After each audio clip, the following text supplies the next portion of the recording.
Alright, so what I'm planning on doing is some pen and ink watercolors, or you can just do watercolors without pen and ink, or you can do watercolors with pencil, or you can do whatever you want to do. You don't have to do what I am doing. We are just painting and enjoying creativity together. So if you have watercolors, you want to see how I make the kinds of designs I do, that's lovely. If you just want to paint along or hang out and drink some coffee or something, all of that is fine too. So I was doing a project through the month of October, which is called Inktober, and with Inktober they give you a prompt each day, like radio or throw or rodent or other things, and your task is to come up with start with a pen and ink drawing of it, and then I would watercolor in the design. So just to show a couple of the things that I did, one of the prompts was radio, so I did that image of a radio. So I drew that with pen and ink first. You can see like in his tail that it's pen and ink, and then I colored it in with watercolors. One of the prompts was fancy, and so I ended up doing this for fancy, which is a person playing an instrument. One of the prompts was teeth, so I did this for the teeth prompt.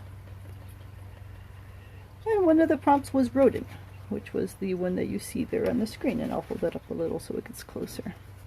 So for rodent I did a square design, and it is a mouse in a Swiss cheese moon. So a number of people were interested in this mouse in a Swiss cheese moon, and I thought I would make another one so that you could see how I did it.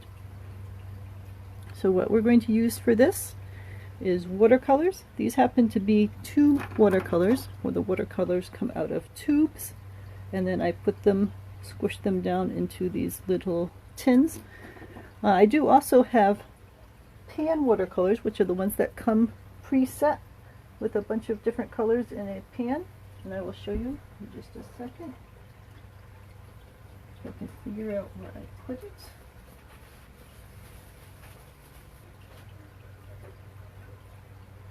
Alright, I seem to have lost my pan watercolors, but in any case, I'm sure that you guys have seen pan watercolors before, where you buy a set of 8 colors or 12 colors or whatever it is that you buy, and they come preset. The downside with pan watercolors, which I've used for many years, is that when you run out of a particular color, you are now stuck. So if you get a rainbow set of pan watercolors and it has red, orange, yellow, green, blue, indigo, violet, and you use up all the blue, now you have to buy a whole nother pan to be able to get to blue again, and that gets frustrating. So the benefit of buying your own empty tin and then using tube watercolors is that you can fill it with whatever colors you like. So you fill it with the colors that you use the most, and then if you run out of color, like I've run out of this blue, I just get another blue tube and fill it back in, and I don't waste all the rest of the colors.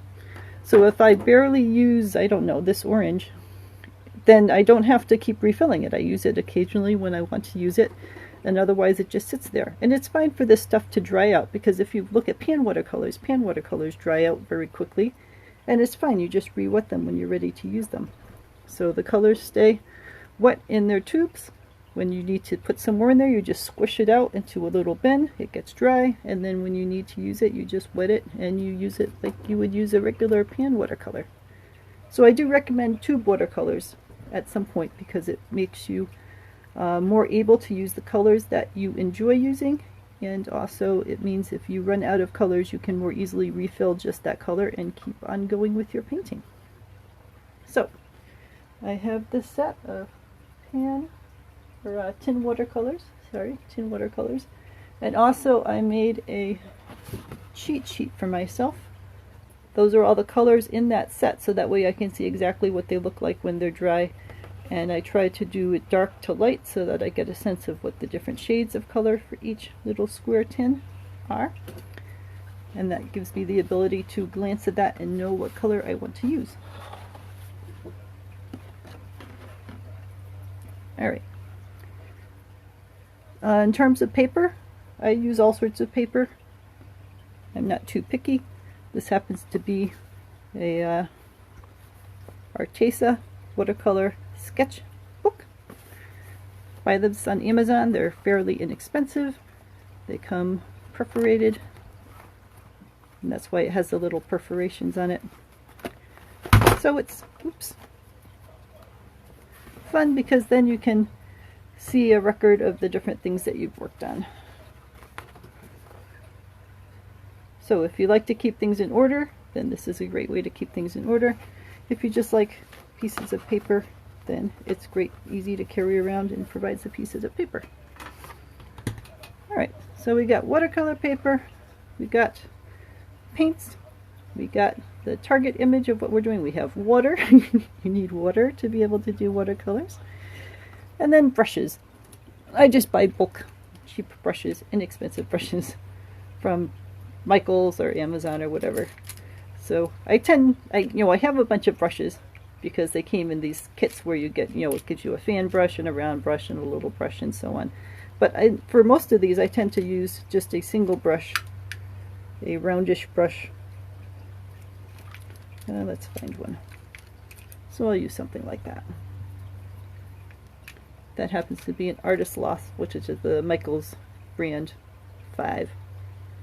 So they'll come labeled with a number giving you the relative size. And there's brushes that are shaped like this, which are round. There's brushes which are shaped like this, which are more straight. So brushes come in all sorts of sizes. But in general, for the stuff that I do, I tend to just use one brush to make it simple. And the other thing that I have, because I'm going to do this with ink first, is a waterproof pen. This happens to be a Jelly Roll Sakura 06, which is what we use for our various sketching events, but you can use any waterproof pen you want. The reason it should be a waterproof pen is when you're drawing on here, you're putting the pen down, and then when you're painting with water, and if the pen was not waterproof, when you are painting with water, you would smush the pen all over the place and make black smears everywhere. So whatever pen you use, it's good to use a waterproof one if you're going to use a pen. If you're just going to use pencil, then it doesn't matter, but I like the dark lines that show up like in his tail and stuff like that. And that's all from the pen. Alright, so let me know if you have any questions about the materials we're using. If you are watching this later on in a video format, then you can post a question and we'll see it even if it comes in after the video is live and I can answer you. Or you can contact us at the bvaa.org. That's B like in Blackstone, V like in Valley, A like in Art, and A like in Association.org. Alright, so let's get started. And I suppose I'll comment, I also use a pencil and eraser, because I always draw in pencil first, and that way if I have things that I want to fix, I can fix them before we get to the pen stage, because pens are much harder to fix. The pen mark is pretty permanent. Alright, so we'll get a pencil, make sure it's reasonably sharp. That doesn't look like a good one. There we go. Alright, so part of the challenge of doing these in this format, let's put that over there, and that over there, is that I have to draw around this tripod. I should come up with some sort of a hang the tripod from the ceiling method. I suppose I could set up the camera on the other side, but then everything would look sort of misangled and upside down, and I think it helps you better to be able to see things right side up. So this will be a little challenging for me, and it could mean that things don't end up quite drawn as proportional as we might want, because I am drawing at an odd angle, but that is alright. We are showing you the gist of how this works. So I'll mention, let me grab my tracing paper. If you have challenges drawing freehand for whatever reason, then you can print out your source material. Let's say that you saw this picture on my website and you wanted to use that as a source material. You could print that out, and then they have very thin light paper, which is called tracing paper. Now I happen to do a lizard for this one for last Saturday's event, but in essence all tracing paper is very thin paper that when you put it down you can see the shape of the object through it. So in order to trace something like this, you would get tracing paper, which you can get at Michael's or Amazon or Job-Lot or all sorts of other places. You would lay it down on top of the image you want to trace, and you would trace it with the pencil. And then when you are ready to transfer that image to your destination, which would be the watercolor paper or whatever, then you get, where did I put the graphite paper?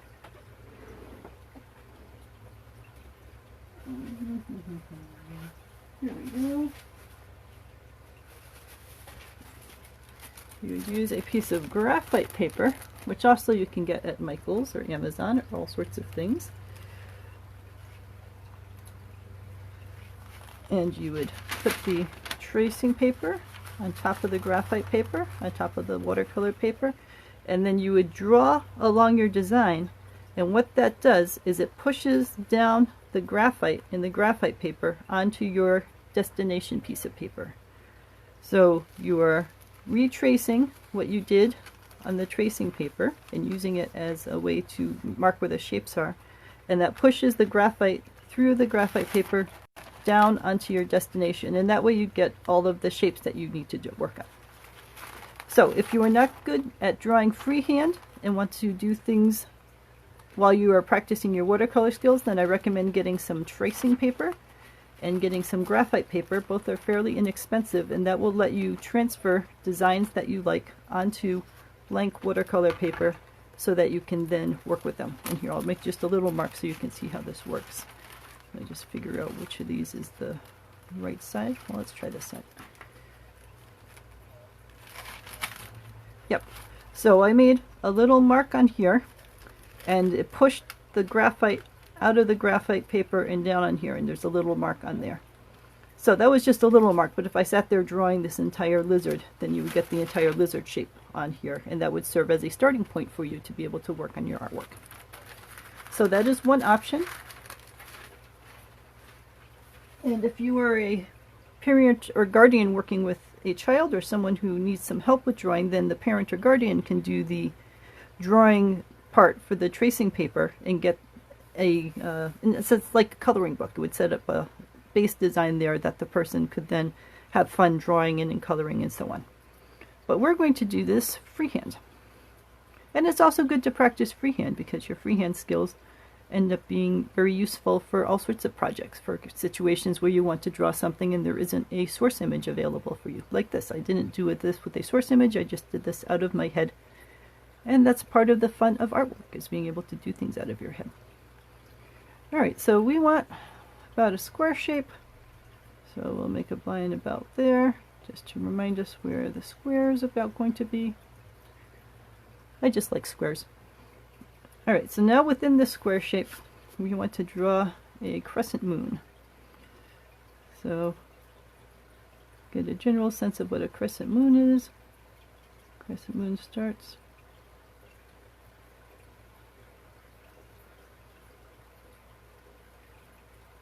That, maybe a little rounder. See, this is the benefit of using an eraser, is that you can start drawing something and then refine what you want it to look like.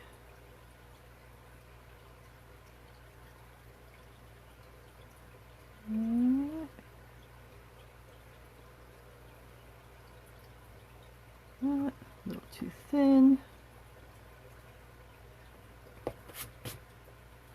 Now let's start from this side.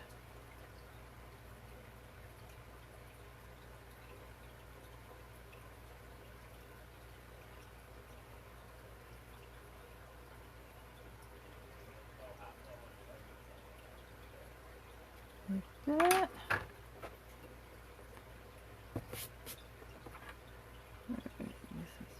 Rounder.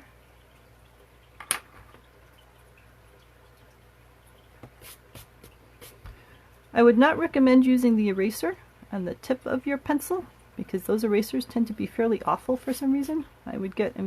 External erasers are fairly cheap, like 50 cents or less. So you might as well get yourself an external eraser so that way you can get the image to be exactly what you want. That's reasonably close to what I want, I think I want the tip to be a little pointier. I want this to slim down a little more. So you just tweak it until it gives the sense that you want. Like I said, I'm trying to draw around a tripod right now, so this is a little extra challenging, but that is alright. But I want it to be right before I get to the ink stage, because ink cannot be erased. Alright, we will go with that as being moon-like. Alright, now we get to the mouse. Now when I drew this mouse the first time, I had a thought of what I wanted the mouse to look like, and I'm not quite sure that I got the knees the way that I was really happy with. But I'm not sure, looking at him, what I would do differently with the knees. So let me ponder. Alright, we got a little mouse head.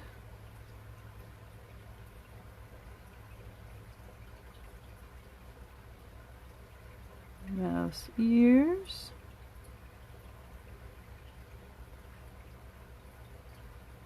Mouse body.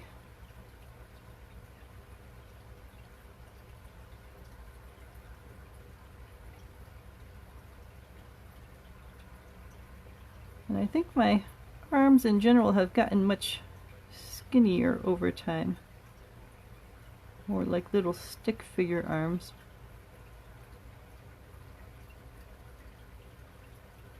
A little piece of cheese he's holding.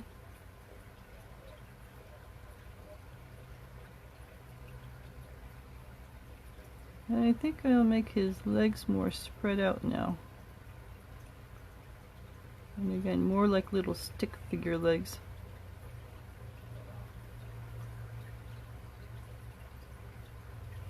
I still like this tail going out like that.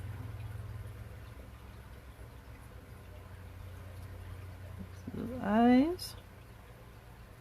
Never asleep.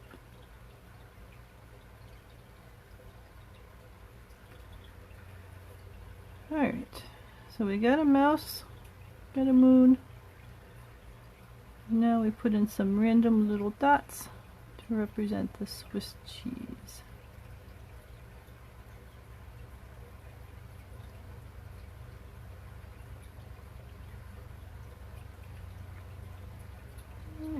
These just go pretty much anywhere.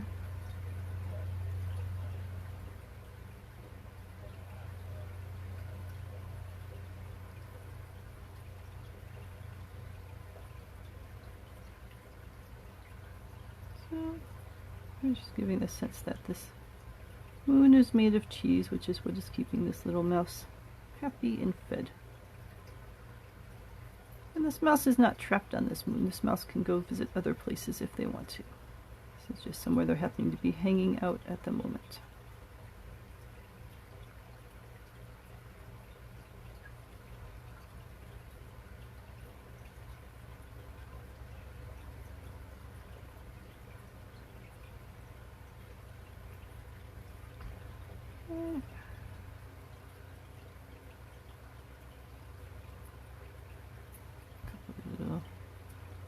Just cheese spots for the moon.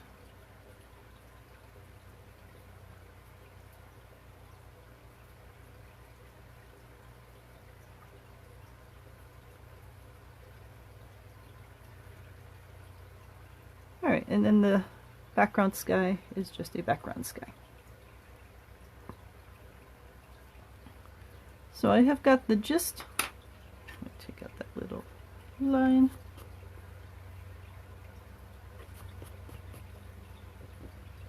I've got the gist of my design there.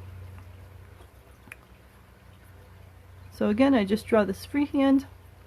I happen to have to draw it around this tripod, so it doesn't quite look the way that the other one looked, but that is fine. We're giving an example here. And I did this with pencil, and an external eraser so that way I could draw and redraw things until it's the way that I wanted it. So ask if you have any questions about the drawing process to get the starting point. So then the second part of this stage is the inking process. So again, it is a waterproof pen. That's the only important part here. It can be any pen that you want as long as it is waterproof. And we are using watercolor paper for this particular project because we're painting with watercolors, and watercolor paper is a little thicker than regular paper and water absorbent. So when we paint on it, the water will absorb into it and hold the paints into it. Well, if you tried to watercolor on printer paper, it would probably tend to ripple and not hold the water very well, just because it's very thin and non-absorbent, or I suppose maybe too absorbent. It's absorbent in the wrong manner. Alright, so watercolor paper, waterproof pen that is able to resist the water affecting it, and we have a pencil drawing. So now, in essence, all we are doing is tracing this pencil drawing with our waterproof pen. So my hands tend to be shaky, and I am trying to do this at an angle. I will try to do this as best I can in this situation. If your hands are shaky, then you just do the best you can, or maybe you ask someone to trace it for you. Well, we all have our hurdles and challenges in life. A friend of mine was just showing me videos of a person who was born with only one arm, and they had figured out how to play the violin by hooking up a device to where their other hand would have been. So I am grateful that I have two hands, and if one of them is shaky, or I suppose both of them are shaky, then that is just something that I can learn to cope with, and that is alright. You know, I'm grateful that I can afford watercolor paper in the first place, that I can afford watercolor paints to be able to do this. So we all have different hurdles and challenges, and we do the best we can. Hopefully the point of watercolor painting, or any creative activity, is to be relaxing and calming. So try to avoid stress about any of this. You do the best you can with the skills that you have.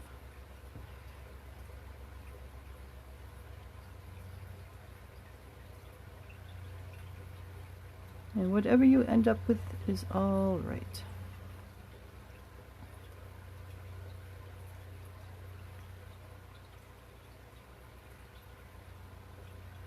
I hope you are having a lovely Saturday morning, or whenever you end up watching this. I hope that you are finding ways to bring calming relaxation into your life. When you do things that are calming, it sends calming hormones throughout your body, which promote sleep and healing and restoration. It ends up being a signal to your body that this is a fine time to do all of those kinds of repairs and other kinds of activities that your body needs to do. And conversely, when you are feeling stressed, it sends the adrenaline kinds of stuff through your body, and that tells your body that now is the time to be running away or fighting or all those other kinds of things, and not to be focused on healing and resting. So while there are times in your life that it's important to have those be energetic kinds of hormones flowing through you, there are also many times when it's important to be able to rest and let your body heal and digest and all that sort of stuff. So it's good to find a balance in your life. Alright, a little circle there.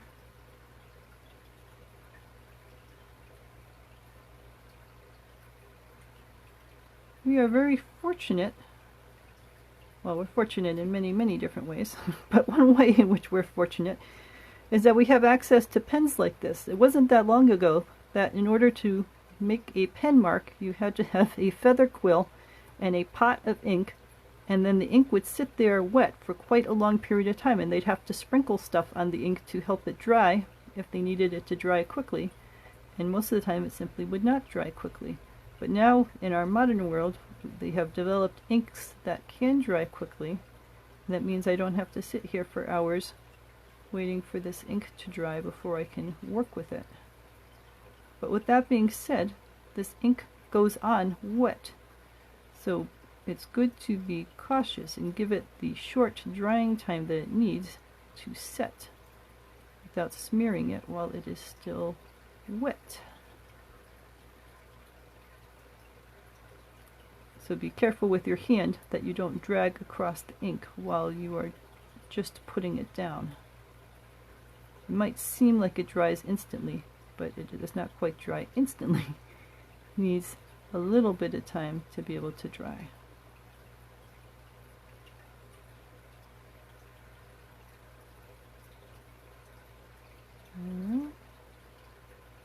Little holes in the cheese. A little bend in his knees.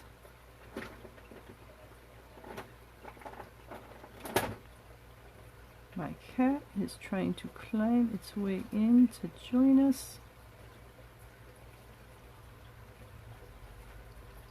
It's better that the cat come join us now before things get wet.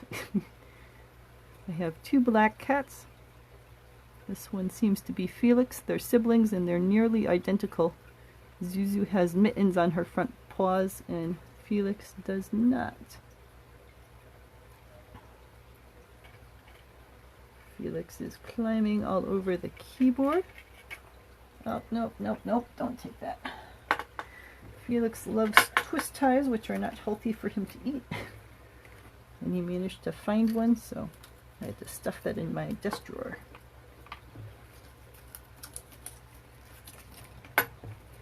Alright, I think I have protected Felix from the twist tie. I don't know how the cats manage to find those kinds of things. There's the skill they have. Alright, okay, and let me move this so that you can go where you're going.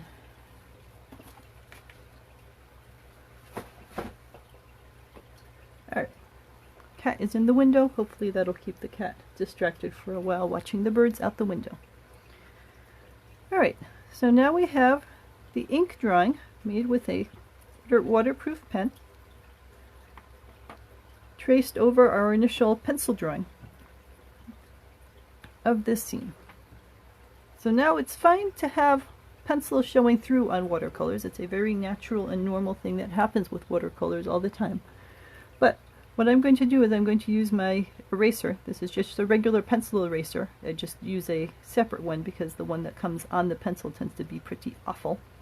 And there's these little lines across the holes in the moon because I drew the moon as a straight line, and I'm just going to erase these little lines.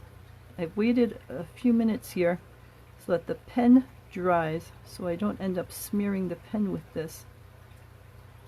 So it's always good to give the pen at least a few minutes to dry before you start working around it, just so you don't smear it. And again, you don't have to do this. I just like to do this to pull that last little bit of pencil out of there. And it looks like I did wait long enough because I do not see any smearing. Now comes the true test as I brush off the eraser bits and try to make sure that I don't smear the pen. But it looks like the pen is nice and dry. Alrighty. So now I have a pen and ink drawing of my scene. And you could leave it at that if you are just aiming to make a pen and ink drawing. And the purpose of October, or Inktober, was to do pen and ink drawing. So if you're doing something like an Inktober project or just drawing something in pen and ink for yourself, then this is a fine stopping point. But for my purposes, I like them watercolored in, so I am now going to move forward to the watercolor part of the process. So let me know if you have any questions about the pen and ink part, and I'm happy to answer them. In the meantime, we're going to go forward into the watercolor aspect of this. Alright, so to start with, there are two general main ways of doing watercolor. One is to put water down on the paper and then to add in your color, and the other way is to put color on the brush and to paint with the color. And when you do that, you have a lot more control over exactly what color goes where, because it is not spreading out into the background water. And let me find one of my other examples to show you what I mean. Alright, so this was the Inktober for Throw. And see how the sky is sort of soft and fuzzy? That's because I painted the sky in with water. I just made the whole sky area wet. And then I took a brush with blue in it and I poked the blue color into the water, and the blue spread out. If you watch some of my other videos, you can see that happen. So the blue spread out into the sky, and that made it sort of soft and fuzzy, and it gives the cloud effects and all of that. And that's lovely in a case like this, where you want things to be soft and fuzzy and loose. But in this particular case, we want the yellow to be fairly even in that yellow area, and then the black we want to be nice and solid. And colors don't tend to be that solid when you use the loose watercolor method, because you have things flowing naturally where they want to flow. So for this particular drawing, because of the effect that we want to get, we are going to do everything with a wet brush on dry paper, and that way we can put it on nice and heavy and we can control where it goes. And when we do the sky, the way that we're going to get this sky effect is that we're going to then sprinkle on, I happen to have an actual very bright white that I use for this sort of thing, but you can use any sort of white that you normally get with watercolors to be able to do the star effect at the very end. Normally with watercolors you can see through them, and part of the reason that they are glowy, like a stained glass glow, is that the light from the lamps around you goes through the watercolor paint, bounces off of the white of the paper, and comes back out at your eye. So it's almost like it's backlit. It's like it's glowing at you. And that effect is what gives you all these nice bright yellows and bright, where's my other colors? Well, here, we'll just do this. This is my cheat sheet for the palette kit.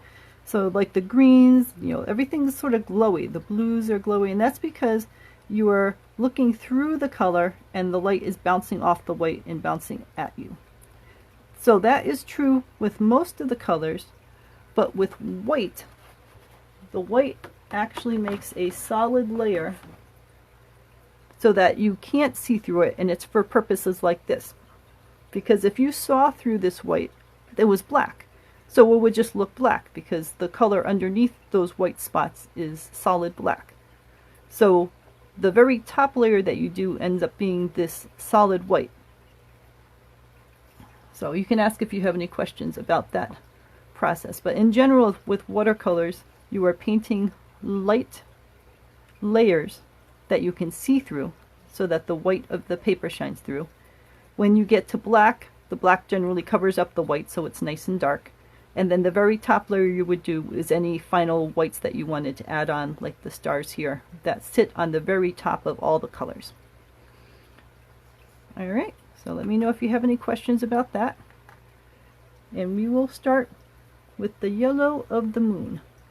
In general with watercolors, you start with the lightest colors and then work your way darker, because the darker colors are going to cover up the lighter colors. Like if I painted yellow here and then painted black on top of it, the black's going to cover that yellow right up.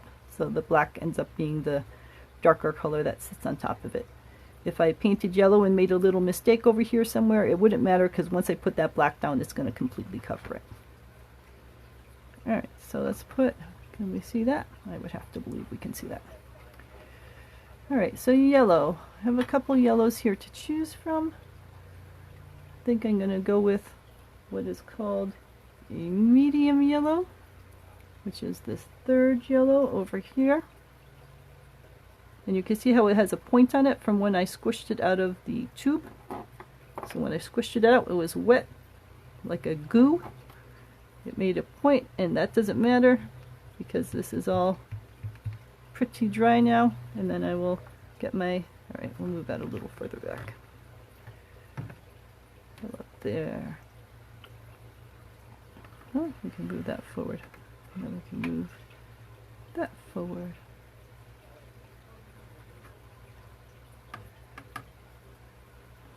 Alright, so we're going to go with this third yellow down. And you'll note that the color that it looks like when it's dry and hard, is a bit different than the color that it looks like when it is painted thin on white paper, because again, a lot of the color here is from the light going through, bouncing off the white and coming back out at you. So that looks much more bright yellow and glowy than it does when it's a dry lump of paste. So it's good to make yourself a sheet like this so that you can see what the colors are going to end up looking like when you paint them. So that's a medium yellow, and RV is Reeves. I have a bunch of different brands I use, so like MA is Marie's, RV is Reeves, and so on. PH is Phoenix, and these are all inexpensive ones that you can buy in sets. So part of the benefit of using different brands, I suppose, I'll bring this back out again, is that the exact same name of a color from different brands can end up looking reasonably different. Like this is a Marie's Cerulean Blue, and this is a Phoenix Cerulean Blue. And you know, they're both sort of the same color, but there's enough of a difference in there that I like having both of the options when I'm doing painting to choose exactly what I want to work with. Alright, so we're using the Reeves medium yellow, which is this third one right there, so I get my brush a little wet. I go getting my watercolor wet. So now I have this yellow on my brush, and now I paint into the spot. I'll just start in the middle. So since the paper is dry and the brush is wet, the paint stays exactly where I put it. It is not moving around, it is not flowing around, it is just staying still.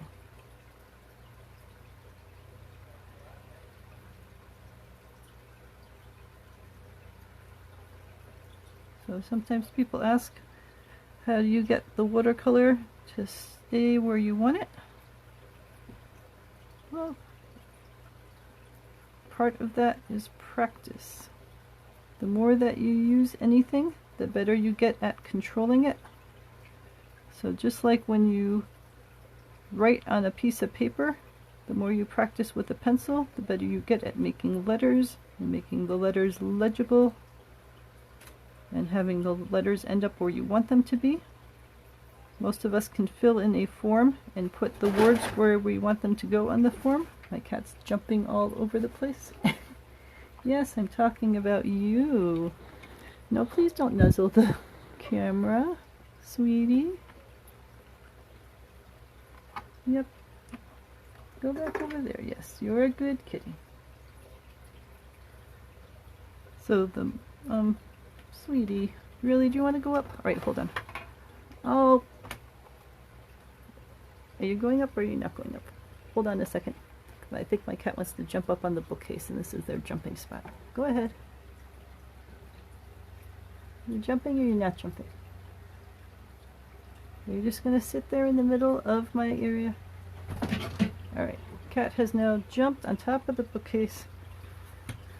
At some point, cat is going to want to jump back down from the bookcase, down here again. But we will deal with that when we get to that point. Cat has also stepped on my keyboard. Alright, they don't seem to have caused too much harm to my layout. Alright, just keeping an eye on the cat to make sure the cat does not want to come back down here again, because otherwise they're trapped up there. These are the challenges of having a cat in the house. But cats are wonderful creatures, so there are many good sides to having a cat here as well. Alright, so we were painting. Are you okay? Burp. Are you going to settle down there, or are you going to try to jump back down again? You're just looking around at the world. Our cats like to be up high. Oh wait, I think he wants to come back down again. Hold on a second. Alright, sweetie, come on. Come on down. Good. Good kitten, yes. Alright, always an adventure. So, we got... I'm just watching the screen to see. Yes, that's what we've got around here. Jumping cats, jumping from bookcases. Alright, so we are painting. Let's bring this down so you can see it again, now that the cat is not jumping off the bookcase. We are painting medium yellow into our moon. We're avoiding the hollow spots because the hollow spots are going to be a darker color. And those will represent like the holes in a Swiss cheese, which tend to be the darker yellow of the cheese. So we were talking about building control with a brush so that you can paint around all these little O things. And I have fairly shaky hands, but I have still practiced with this enough that even with my shaky hands, I'm reasonably able to stay within the lines. And again, if I made a big mistake where I went outside a line, I'm going to be painting black all around this anyway, so I'm just going to paint black over that anyway, and it doesn't matter. So part of it can be choosing designs that work well with whatever your challenges are. And also just to be happy with the process. If your pictures are a little fuzzy and have things going outside the lines, then that is fine. There are a lot of watercolorists whose drawings end up having areas that are outside the lines, and it's part of the charm of the pictures. It gives them a made by hand look versus a created by computer machine look. So it's good to embrace whatever your style is, however things come out, and there's no reason to be stressed about it because life is short and we might as well enjoy the things that we do. And I certainly understand the desire that I wish I could do X. There are certainly enough artists in the Blackstone Valley Art Association who can do quite amazing things, and I think to myself, it would be wonderful to be able to paint still lifes as well as Laura Sinadella does, or to paint portraits the way Carol Arnold does. But life has limited time, and you choose what you work on. And your body chooses what it's going to let you work on. So you just do the best you can, and you find ways to enjoy what you're able to do. We had an oil painter come in one time, and I was taking pictures of the oil painter to be able to post on the website, and I felt sick from the fumes, and it hadn't really occurred to me before that the fumes could make one sick. I just thought of paints as being things that everyone could work with. So that was sort of a wake-up call to me that maybe oil paints were not in my future because they are something that my body doesn't react well with. And, you know, on one hand, that's a shame if I really like the way oil paints look, but on the other hand, there's plenty of other things in the world for me to work on. Rather than being upset about one particular thing, I'll work on something else. Alright, so we got everything yellow. That should be this shade of yellow. And we got things reasonably within the lines, which is an added bonus. But as I mentioned, not necessary.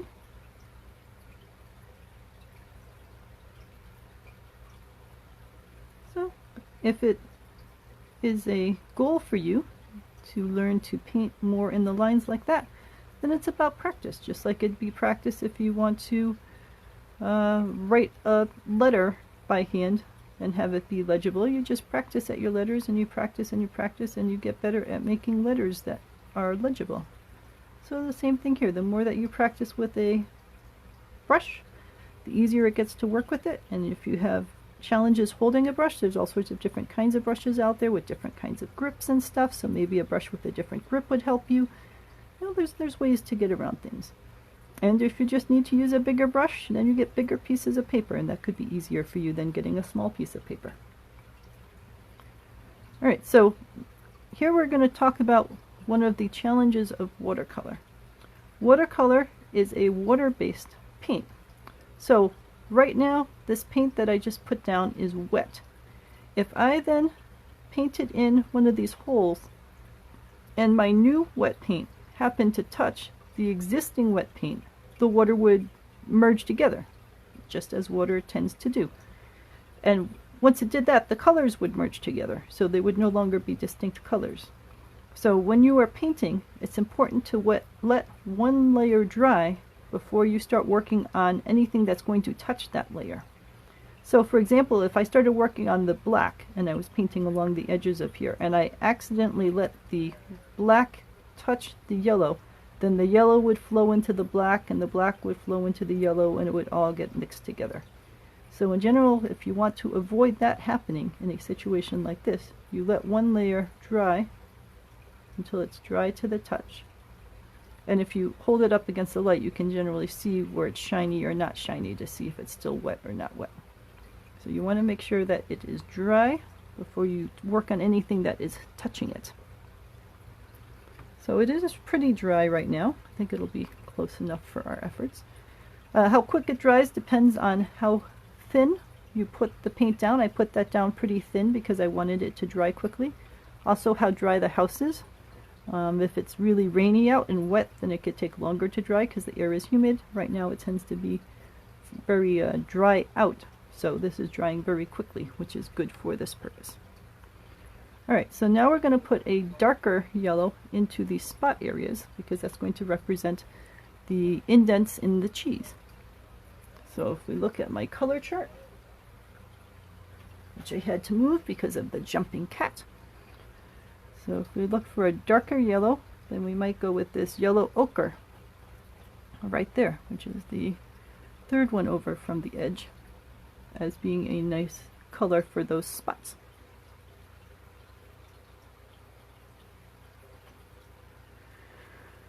Alright, so yellow ochre is this one here, and you can see that it does look browner, even in its lump form, we'll call it. Alright, so now I'm going to be filling in these little dots. I'll start with the big one. I do have a smaller brush if I really want to go to a smaller brush, but the tip of this brush is pretty pointy, and I tend to like to just keep using the same brush. So if I need to do these little dots, then I just poke. See, that ran a little. Speaking of letting it dry. Alright, so here, if you need to fix a problem, clean your brush completely and dry it off. And now your brush is completely dry, and it acts sort of like a little vacuum. Because the brush is dry, it sucks up the water and paint in that spot. So what I'm doing is just dragging it along the wet spot, and then I'm squishing the water out with my fingers.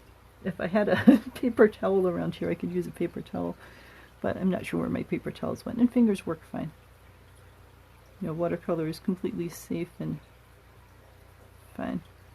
So that just sucks the water right up from the paper.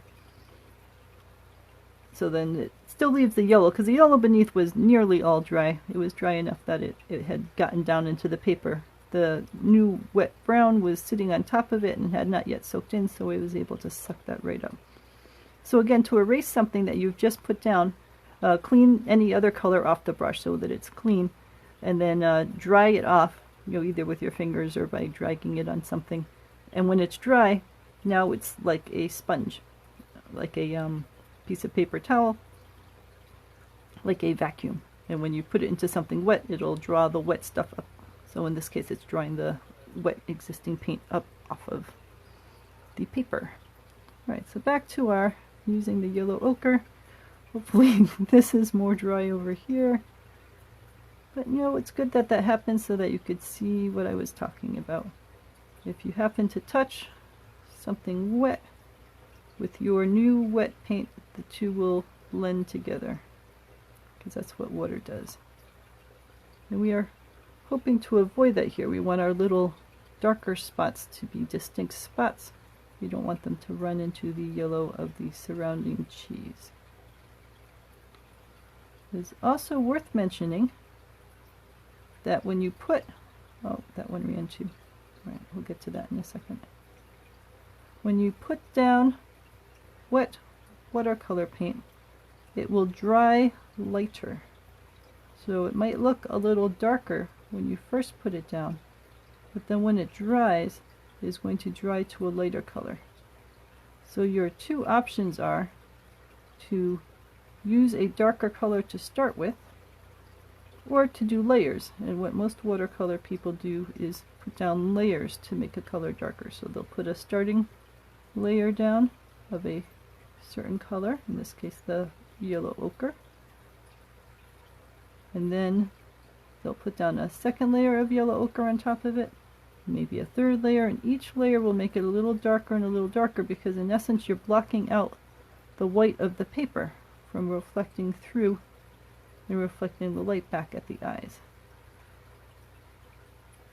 So that's something to think about. If you think those spots are a little too light, then you can come back here and put a second layer on, or a third layer.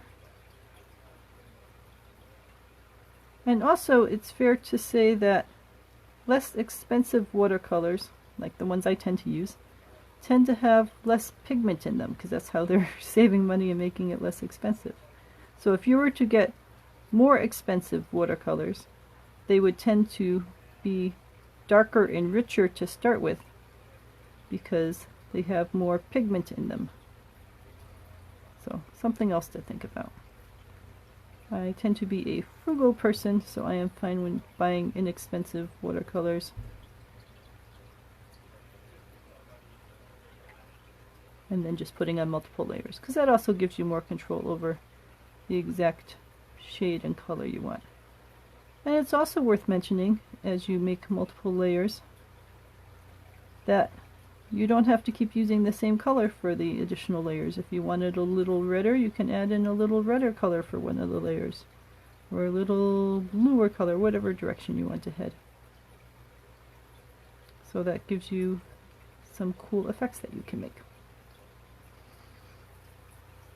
Alright, so we will let the holes dry.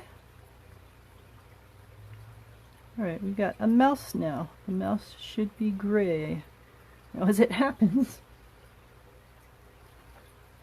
I have like 8 shades of blue, but I only have 1 shade of gray. And part of the thought there is that you can make gray yourself out of all sorts of combinations. So if you want different types of gray, like a purpler gray or a bluer gray or whatever, you can just make them by mixing, you know, green and orange or whatever different colors, and it'll turn into gray, and it'll turn into the exact shade of gray that you want. So for the pre-made gray, I just have a Payne's gray, which is number 4 across, which is right there.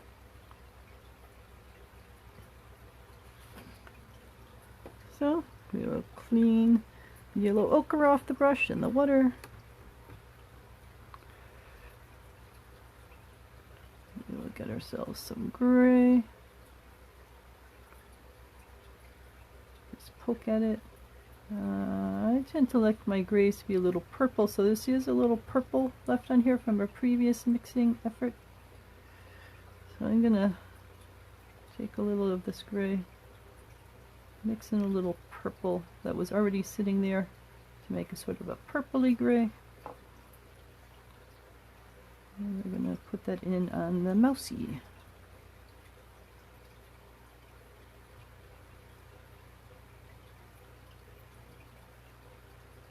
Alright, I have to be careful next to the moon. Hopefully by this point it is thoroughly dry, because while it was a little annoying to have the darker yellow go off into the moon, it would be fairly annoying to have gray streaks in my moon.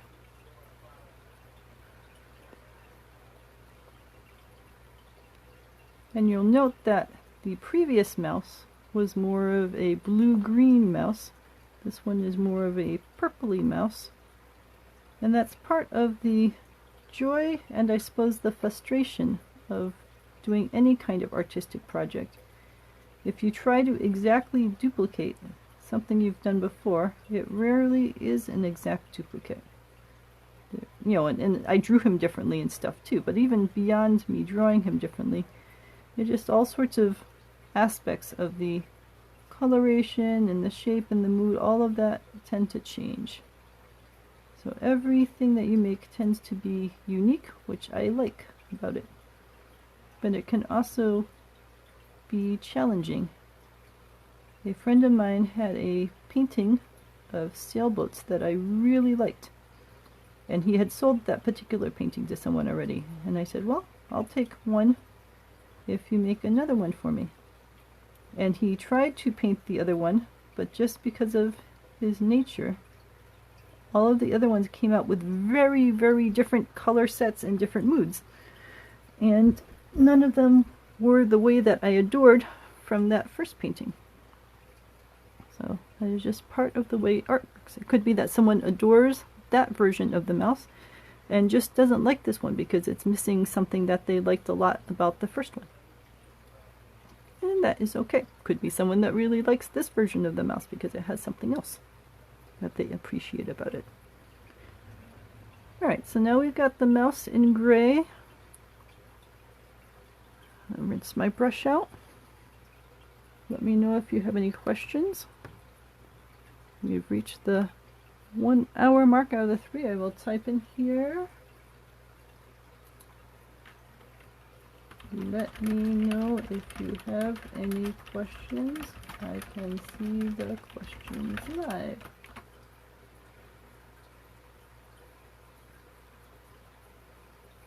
Alright. So I'm just letting that dry for a moment. What I was thinking for this version is maybe putting a little bit of shadowing into these holes so they look a little more three-dimensional. So I think we'll get a little of this yellow ochre, which is the color we actually used for in the holes. And then, I wish I had a brown here. Well, we'll put it over here. And see, there was a little bit of existing blue and red in that spot. And the blue and red helped to brown it out a bit. See how that color is a little browner than the yellow ochre was on its own? So that's part of why I just leave all these colors here. After I'm done mixing them, I don't rinse that all off because I find them really useful for making these additional shades. Now if I try to specifically mix that color of brown at some future point, I'd be really hard pressed to do it because it isn't anything in particular. It's just with the whatever red happened to be there, whatever blue happened to be there, plus the yellow ochre. But for my purposes right now of just adding a little bit of shading around some of these larger circles, it'll serve the purpose. So when you're adding shading and shadows and stuff, you want to think about where the direction of the light is coming from. Now this is sort of a strange scene because it's the moon in the middle of the dark. But you have to imagine there's a sun shining on this moon which is causing it to glow. Because the moon as an object in the sky doesn't glow on its own. What you're seeing is the light coming in from the sun. So I'm imagining that the light is coming in from this direction, which means the shadows would be on this side over here of the image. And that's the side that I'm putting my shadow spots on. And I won't try to do it in the little tiny spots because that would be quite a challenge, but just in the bigger spots.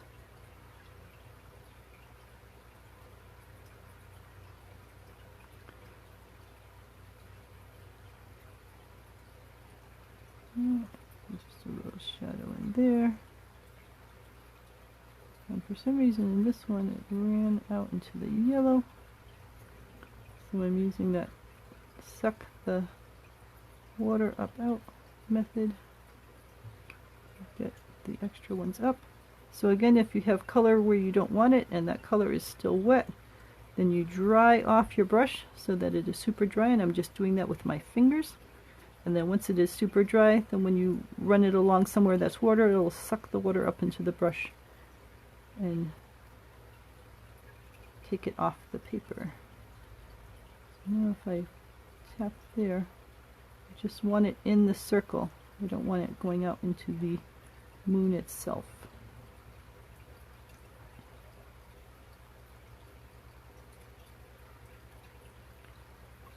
There we go. So, fairly subtle, but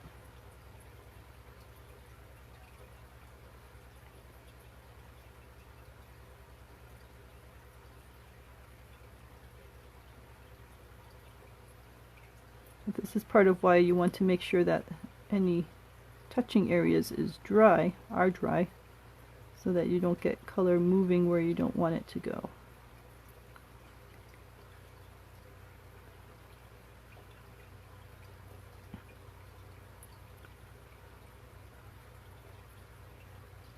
And now that I've done that,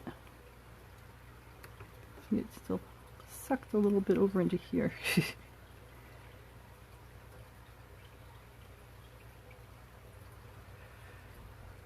So now I might say, well, maybe I want to have a little shadow by where the mouse is against the moon. So a little bit of this other yellow we were using. So we will get up some of this moon yellow for the main moon and then mix it in a little bit with that brown. So it's a brighter yellow, but then just drag in a little tiny bit of that brown so it gets a little shadowier. So now see, I should be waiting for these other holes to dry because I'm having all sorts of potential for the colors to run together. Let's see if I can paint just along here without touching that circle, so we don't have all sorts of things flowing into all sorts of other things. Alright, and if we're going to do that, then we could also say that this back end of the moon would be in shadow. And add a little bit of shadowing in there. And without letting it to run into these spots, which we want to have their own color. So normally if you're doing this sort of thing, you are letting it dry in between these colors so that there is less chance of them all running together. But for our purposes, we are trying to do this reasonably quick.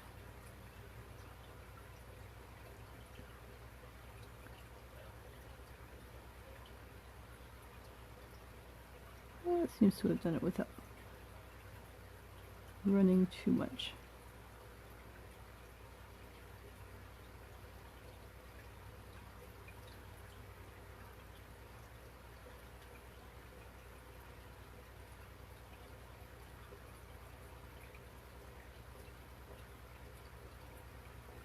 Alright, just adding a little bit of shadow to it.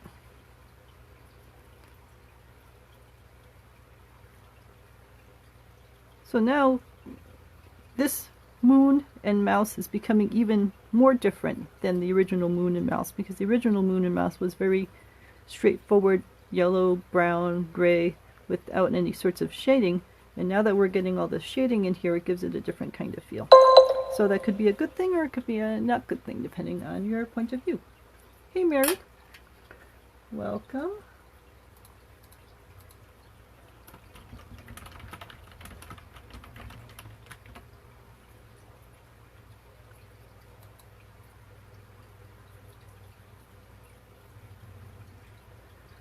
Alright, so we're just giving that a chance to dry a little bit, because the next step will, that gray may be dry. I say may be dry. We could find out disastrously that it is not quite dry when I try to put in the pink for the ears, but we'll find out. Alright, so we already have some nice pinks sitting here. And see, that was all dry. All I had to do was make a brush wet and stick the brush in there, and it gets wet right over again. So watercolors, they get wet and then dry out and then wet and then dry out. They can do that as many times as they want. They do not go bad in that sense. Alright, so we're dabbing a little pink. Oh, this is going to be dangerous. Get pink in for the ears without it running into the yellow of the moon, but I think it managed to stay separate, which is good. Alright, so cleaning off the brush. Now I'm going to try to poke a little yellow in for the cheese in his hands. Again, we're getting dangerous and wild and risky here. But we will see if this gray is dry.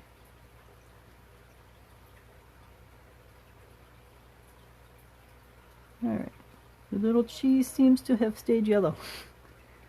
Excellent. If that gray was still wet, it would have merged right in with that yellow cheese, and there would have been a yellow-gray blob in his hands. Alright, so that seems to be good.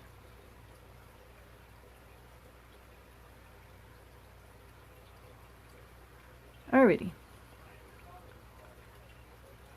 So the next step is painting the back of the sky. And it is not, here, I'll pull it close so that you can see. I will rinse off that brush. Alright, so in this original image, sort of hard to see with the light. If we go down here a little further, then it gets more light on it. It is not just solid black. There is some blue in there to give it more of that outer space look. So it is mostly black, but then there are also streaks of a blue in there. And then there's the stars on top, which I did with the spattering of white at the very end. So the first step is to make the background a thick black. And this usually takes several layers of black before it will get dark enough to actually look black. You can see some spots in here where it's still sort of the lighter color, and that's what the black looks like initially. And I suppose we could also pull up my cheat sheet and show that ivory black, which is what it's called, tends to be reasonably dense when you put it on thick. And then sorry for the ringing. I can't have my phone ringing. I suppose I should have turned off the volume of the phone. But it's a reasonably thick up there, and then it'll get down lighter when you have a lighter layer on there. Mary's asking what brand is my pen set, so let me just answer that quick. Sorry for the beeps. I should have muted my phone. That is alright. Watercolor pen set empty. I believe that this is Arteza. We'll see if it... alright, doesn't say that I ordered that one. Oh. No, it's definitely a 48. Alright, hold on.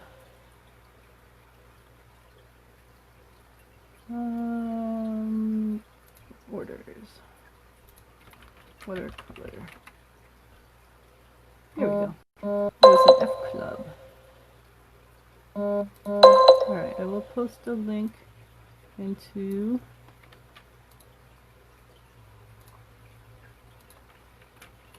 my empty pan set was this one.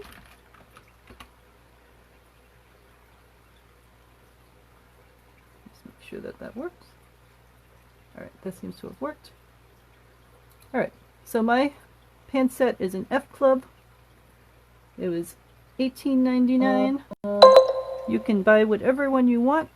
I like this one because, if I move this out of the way, there's two different sides for mixing up the colors into different combinations, and you can see the spots where I mixed up the different colors.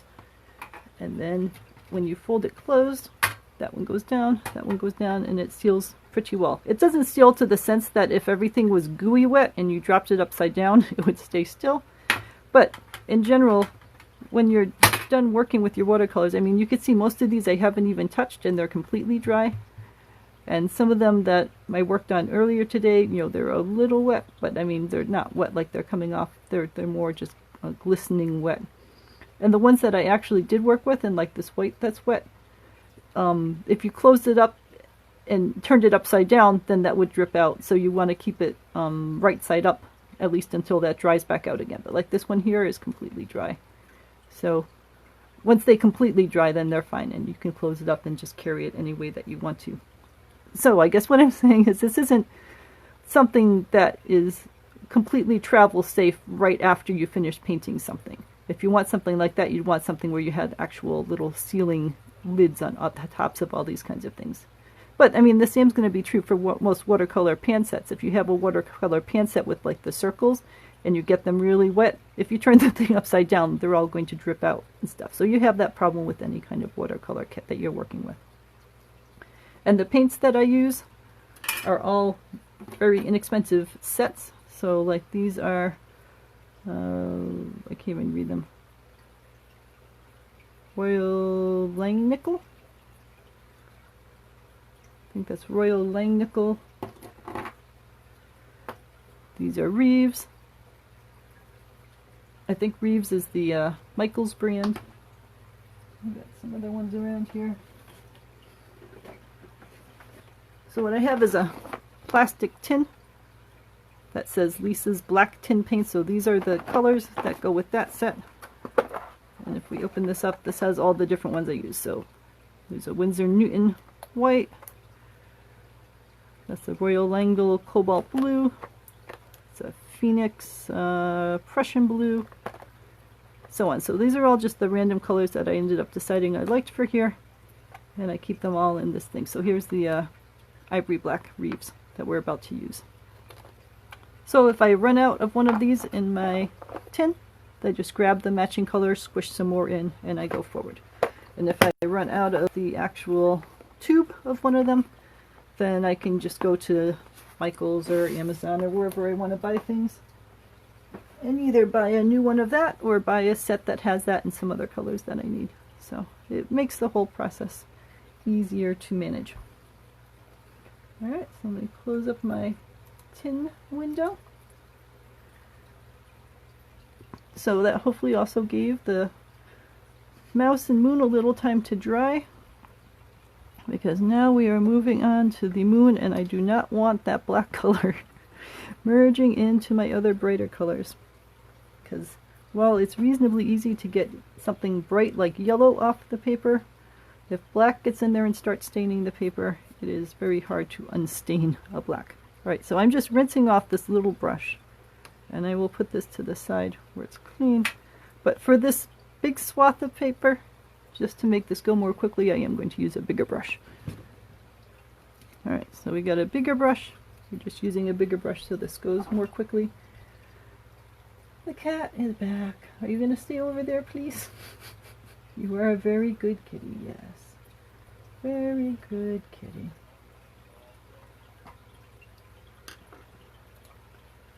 Alright. Mary thanks me for reviewing the paints. I'm happy to help. So I will say again for the paints that I am using very inexpensive paints for frugal reasons.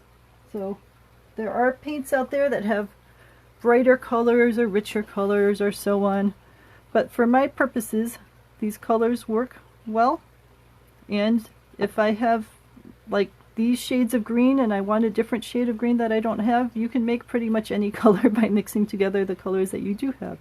So if I like this green but it wasn't quite orangey enough or something, I just take some orange and I would mix it in with that and I can make a green that's orangier. So in general you can mix whatever colors you want to as long as you have a couple of basic starting colors. And also if the cheaper colors that I use don't tend to be as vibrant as the more expensive colors, I can put on a couple layers and that could help darken the color.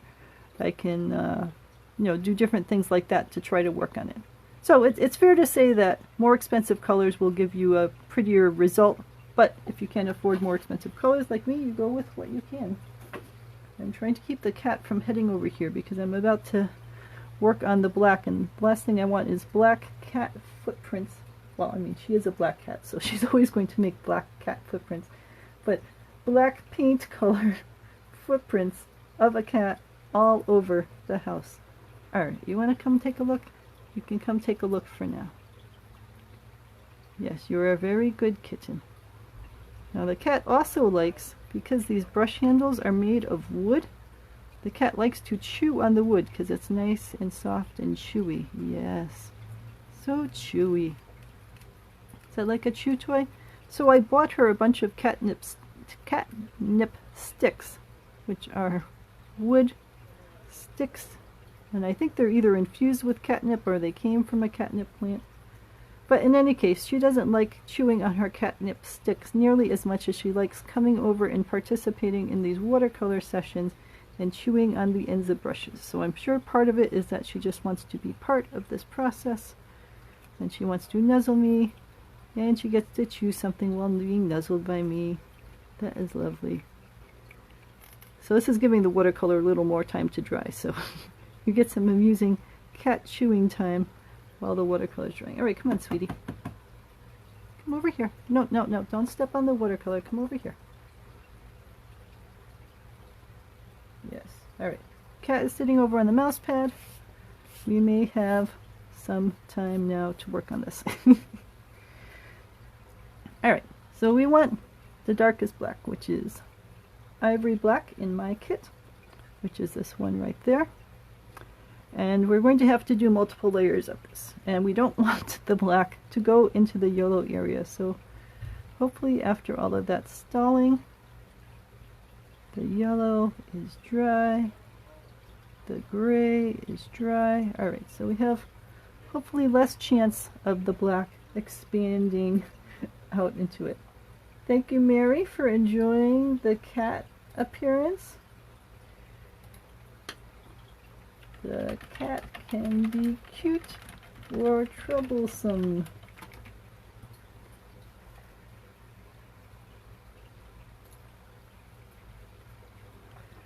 Alright, so we're going to wet our brush and wet this black.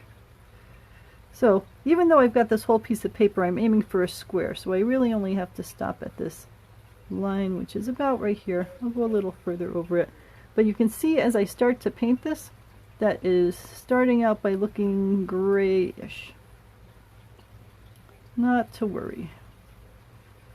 We're going to do a couple layers of this and we'll get down into that nice black. So just keep going. And remember that watercolors always dry lighter than when they first get put down. So this looks light to start. It's going to get even lighter as it goes. I think I'm going to put, what can I put under here? That's a little too big.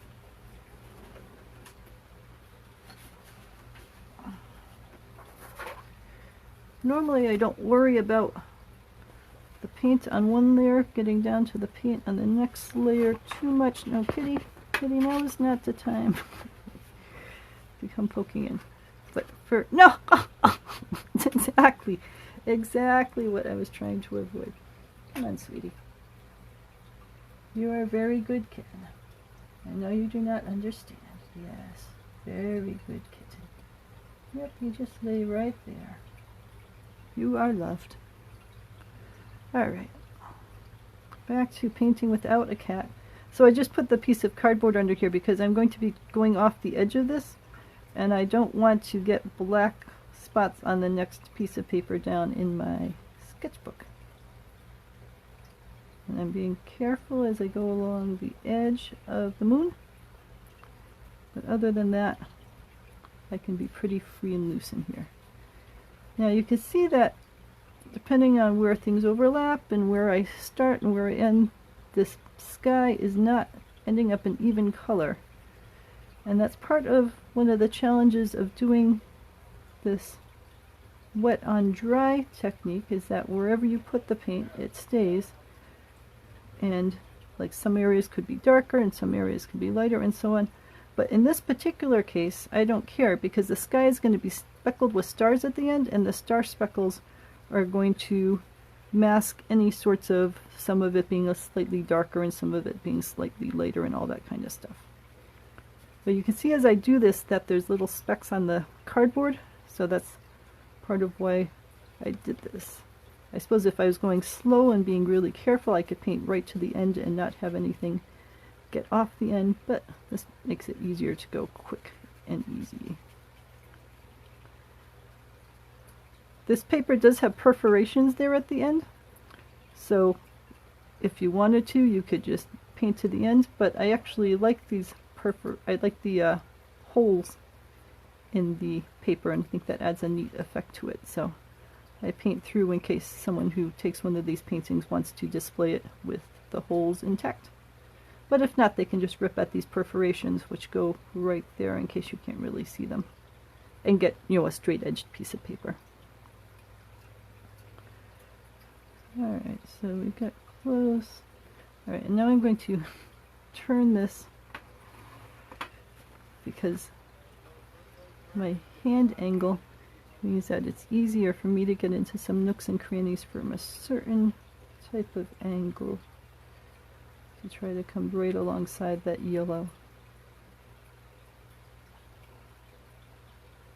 There we go. So that is easier for me to do from this angle to my hand versus trying to turn my hand at some sort of an awkward angle and still get into that nook with the brush. And again, oops, the more that you practice with the brush, just any sort of painting, the better you get a handle on what works best for your hand and wrist and all that kind of stuff. And it's also fair to say that I picked up a big brush to make this process easier, but you could switch back and forth between a big brush for the big swaths of area and then a littler brush for these little nooks.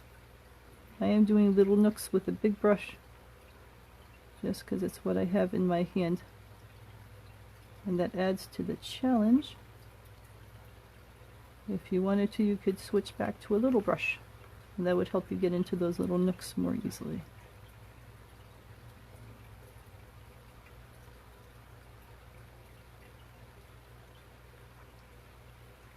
In general, bright colors draw the eye. So we want the moon to be the bright color that draws the eye. So you want to cover up any white spots because you don't want white to compete against the moon.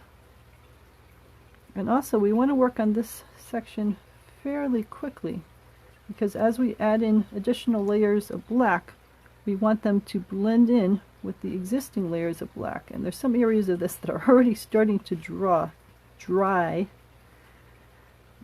because it's so dry in the house right now. And while that was good before when we were trying to get the moon to dry so we could start the next stage, it makes it a little more challenging when we're trying to get multiple layers of black in here to all merge together.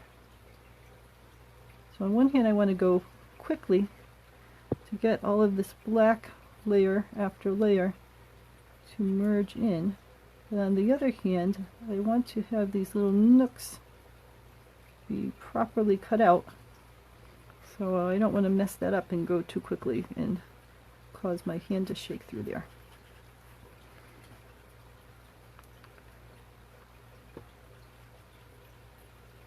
So you can see that the subsequent layers get darker and darker, but I really want them to blend in with the previous layers so there aren't hard edges between each layer that I do. So I'll have to move quick. I will also note, as I'm putting large swaths of water, in essence, colored water on the paper is starting to bend a bit. This is a natural thing that happens with paper. Watercolor paper is more resistant to this happening, but it still will do it. So one solution, if I wasn't working in this notepad kind of situation, is to masking tape the paper down to cardboard or another surface or something, and that helps it not stretch or ripple.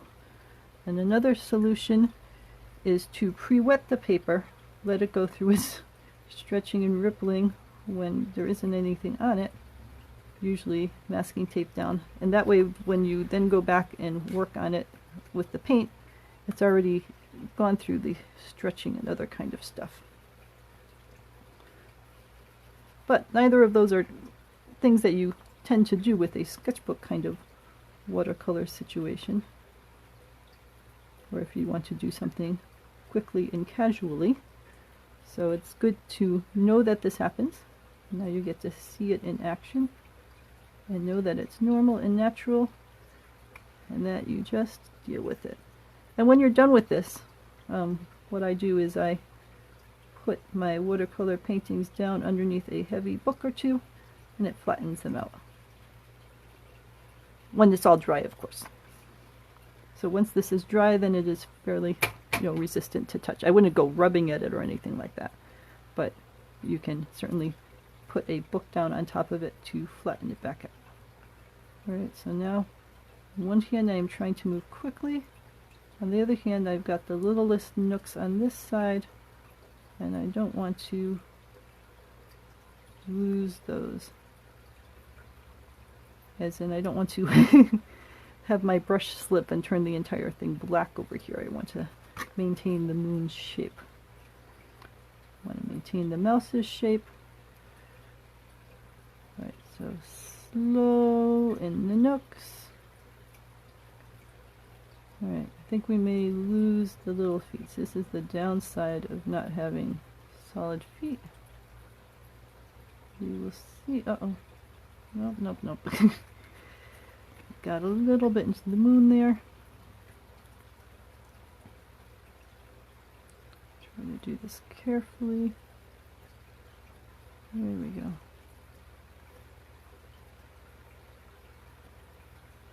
Carefully around his little head. His little neck.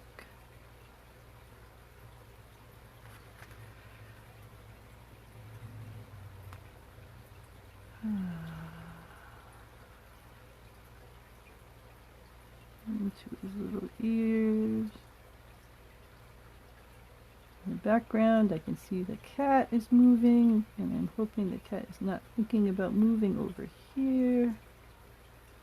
Alright, got his little ears. Alright, just a few little more nooks left.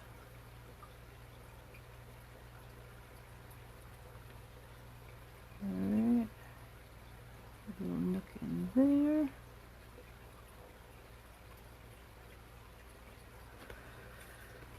I got a little bit into the moon there too. Alright, now we also have to be careful because this moon is wet, and I am sort of resting the heel of my palm, or whatever you call that, on the paper, but I can't rest the heel in the wet black because I was going to get wet black everywhere.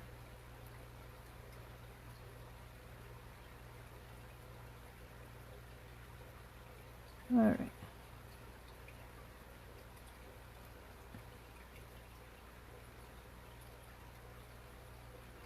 Right, got all the nooks.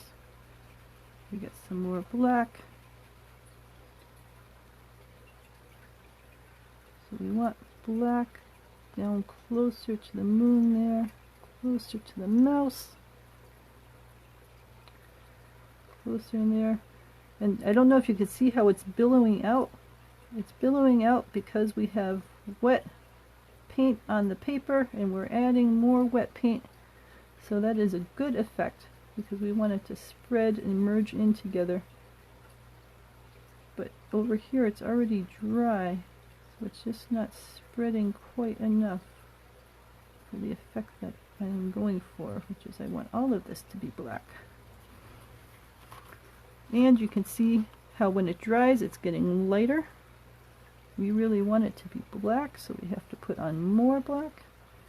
And again, this is a situation where if we used a more expensive black, it could go on blacker to start with. Because we're using a less expensive black, and it's not got as much pigment.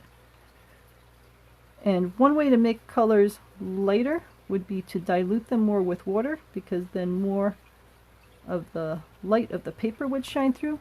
But we are not diluting this at all. I'm just taking a wet brush and going directly on the black paint. So it's not like this is a dilute black paint. This is a very solid black paint. So it's just a matter of how much pigment is in that paint. So in this particular case, we need to do multiple layers to get it as dark as I want. And I really do want it dark in these little holes to have contrast between the yellow of the moon and the black of the surrounding sky. Alright, we're getting there with the blackness. But you can see that this took multiple layers to get down.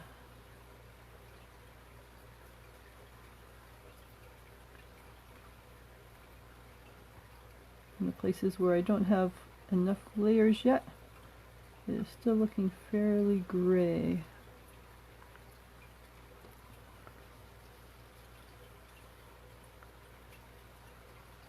And again, you want to try to eliminate areas that are bright in the black section, because that'll draw the eye away from the moon, and we want the moon to be the clear focus of this image.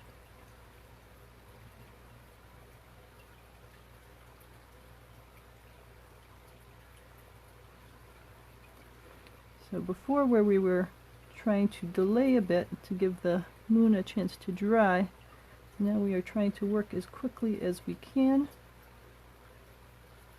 so that we get the black on there and give it a chance to mingle and connect with each other.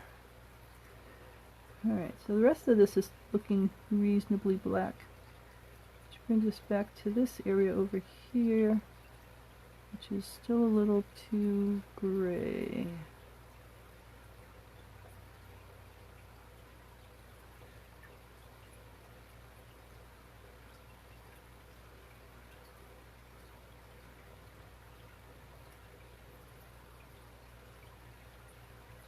Alright.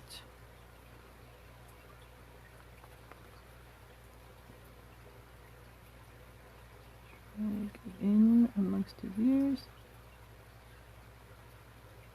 Part of the thing is that it was hard enough to do this the first time. Now you have to do it multiple times in a row to get it to be as black as you want up in this area. And the little nooks.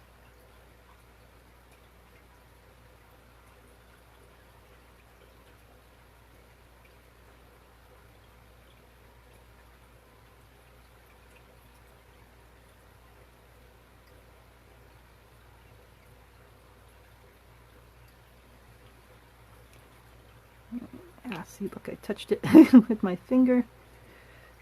I have to be careful. I'm also working with a challenge that I'm trying to work around the tripod, which is not normally how I would have to paint, so that adds an extra layer of interest to this process. Ah, see, can't touch anything that's black.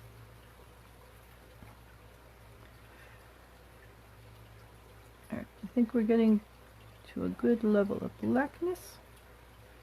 Again, keep in mind this is going to dry lighter, so you want to have it good and dark.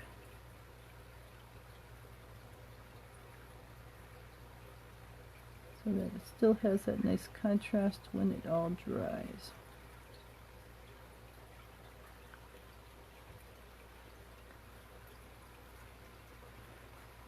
Let's keep working around in the circle with trying not to touch any of the black area.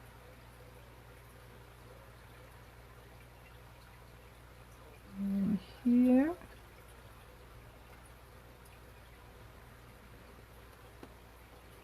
And here.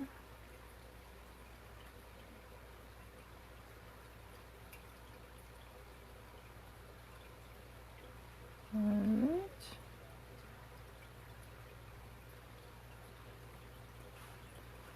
Oops.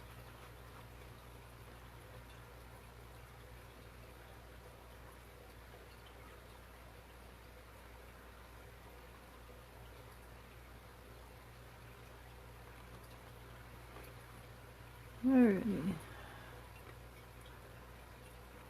I'm just trying to see where might be any less black areas.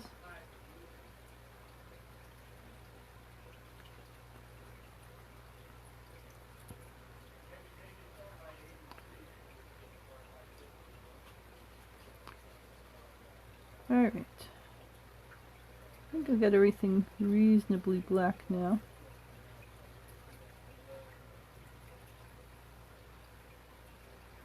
So now what I'm going to do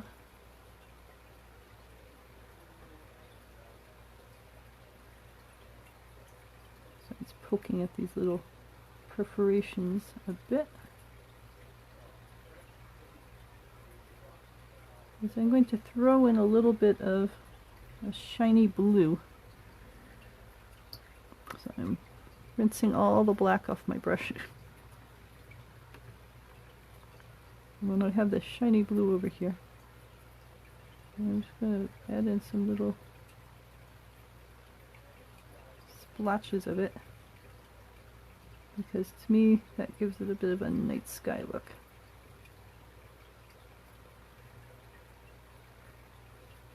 So I'm just making some little swirls of blue.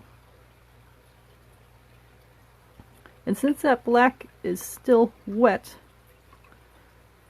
those little swirls of blue are going to sort of squish out and meld with the black a bit to give it a soft approach. Alright, so Mary said thank you about the pre-wedding. Respond to that.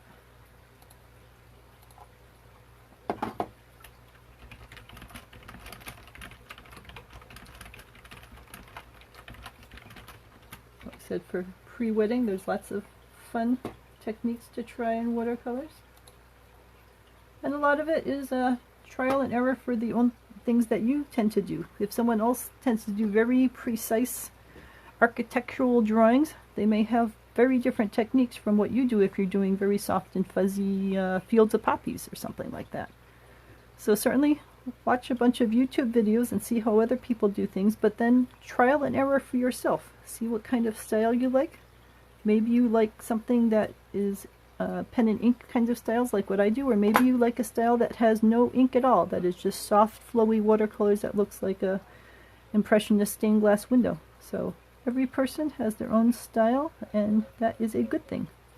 It makes the world of watercolor fascinating and interesting.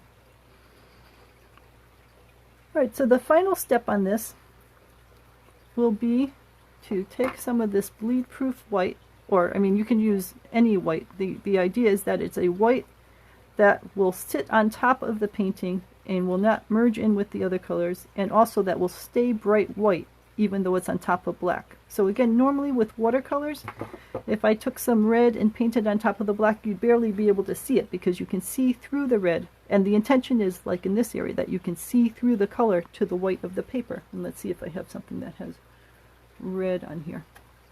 Alright, so in this one I painted the little fruit with red color, but it sort of glows because you can still see through that red to the white of the paper, and the light is bouncing off of that and giving it a backlit kind of effect.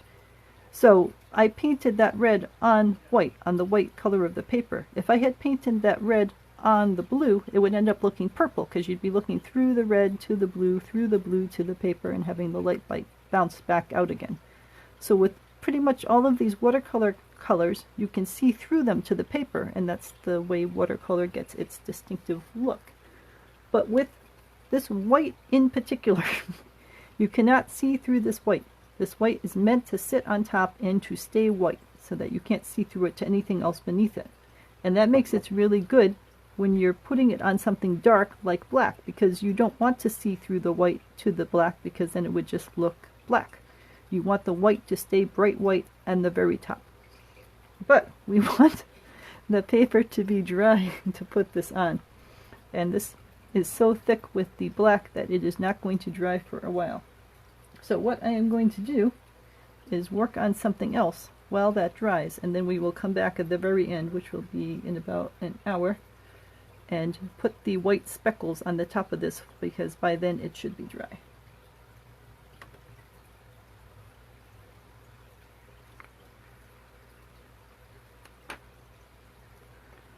Let's take a look at this one while we're waiting. This looks nearly all dry. There's just a couple little spots that are wet. And I don't know that those wet spots are going to be enough to really cause a problem for the spattering process. So while we are waiting for that one to dry, then I think we can go ahead and spatter for the stars. So let's discuss again what we're going to be up to. These two started pretty much the same, and the way that we got the white star effect is to take bright white paint, and I happen to use this Dr. P.H. Martin's bleed proof white, but any bright white is going to work for you because its purpose is to sit on top of the entire painting and to stay white, that you can't see through it. It is bright white. And the way to get the spatter effect is to put the white paint on the ends of bristles and then to flip the bristles with your finger. And the spatter comes off of the bristles as they are flipping and creates these little speckled effects. So you are not sitting there dabbing every single spot directly with the pen. You're just spattering, and it's going to go where it wants to go, and you have to sort of hope that it's going to do what you want it to do. So this is something that you play with a lot and see what you like, and then figure out what finger strength, because it's all going to come down to your fingers and how you hold it and what the brush is like and all that kind of stuff. It is a thing to play with and learn about.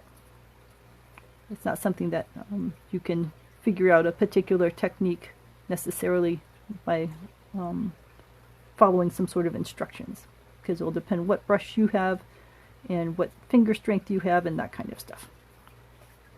So let us see how this works. Put the rest of this stuff out of here. Spattering, as you might imagine, gets messy.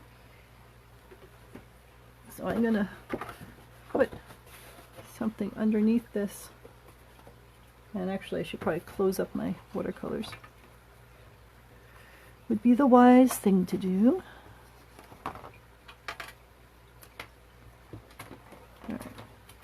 Close these up so they don't get white paint spattered all over them. Move my other paintings out of the way while they're drying. Get my brushes out of the way. So you can just put newspaper or whatever you happen to have underneath to try to minimize the spattering. And even if I do this, I'm going to end up with spatter all over my desk, and that's okay. That is part of the process here. Alright, in terms of the brush type that you use for spattering, you're going to be doing this. So you want it to spring back with a little bit of force so that it splats the ink on it. So if your brush is very, I don't know if I have any that are like it. Sometimes brushes are very soft and fuzzy.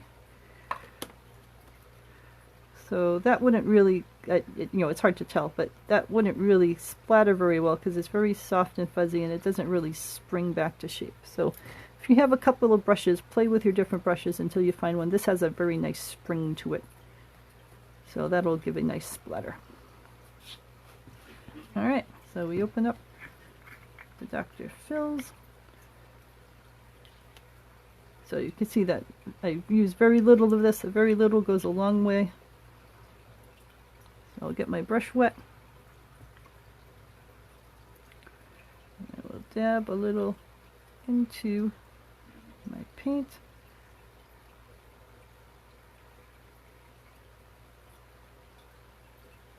Alright, so you don't want the paint too watery because then the dots won't be bright enough. They'll be very watery and see-through.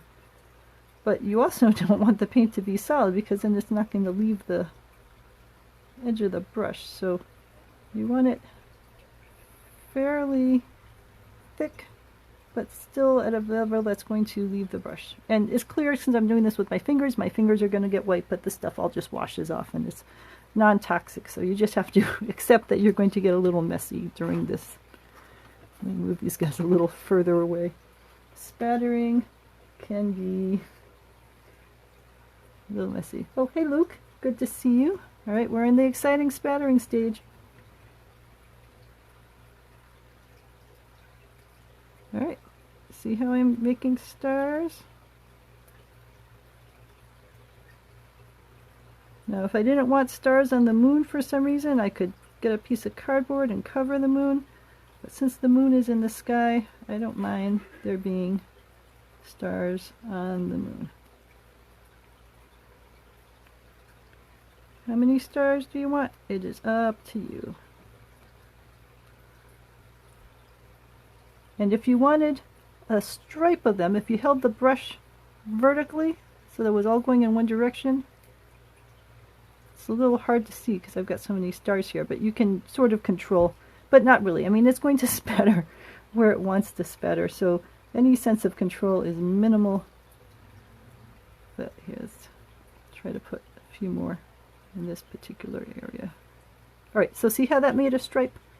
So that's, if you hold it vertically, then you've got a narrower plane that it could go in, but this is all a very rough idea, so to any sense that you really think that you can control where things are going to go, I would relinquish that control and just be happy that you're making stars.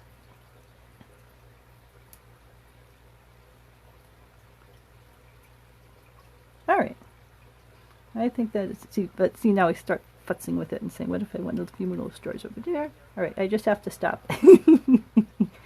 Have to stop and say that's good enough. My finger is all white, the brush is all white.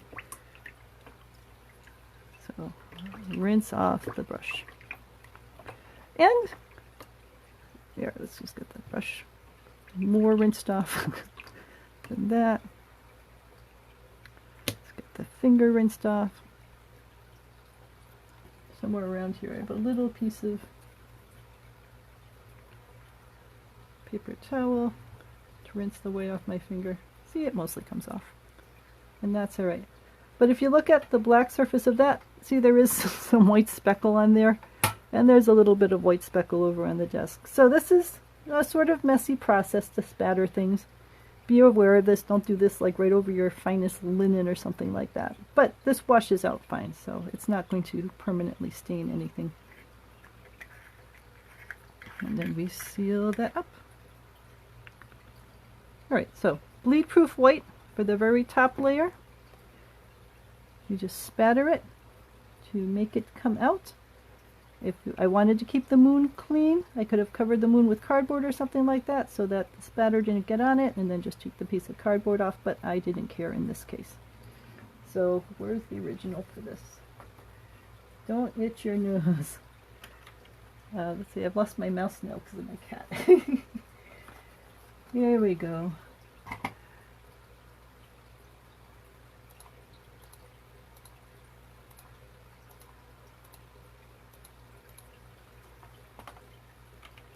Hey Luke, good to see you. Alright, so this was the source picture that I was working with. Let me slide this down a little so you can see better. And that is the new one I made. So, sort of the same, but I also made some differences. I made some changes to the mouse. I lost his legs because of my changes, so that's something to be aware of. The moon ended up being a brighter yellow because of the way I painted it, and I gave it some texture, so that could be a good result or a bad result depending on your point of view. You know, good and bad are the wrong words to use. All art has its people that like its style, so some people could prefer this style and some people could prefer that style, and that is fine. And the black background had some blue added to it to add the textures to it, and then this spattering of stars. And you can see I went lighter with the stars in this one. I went heavy with the stars because as you saw, I have so much fun splattering that it is, I tend to just keep splattering and splattering until the whole thing turns white. So I think I like it better this way, with a more restrained hand on the splattering and a willingness to stop splattering. But two different takes on the same general topic. Let me know if you have any questions about how the mouse in the moon was done. Let me open this back up. We'll put him over here, which is the one that we just finished.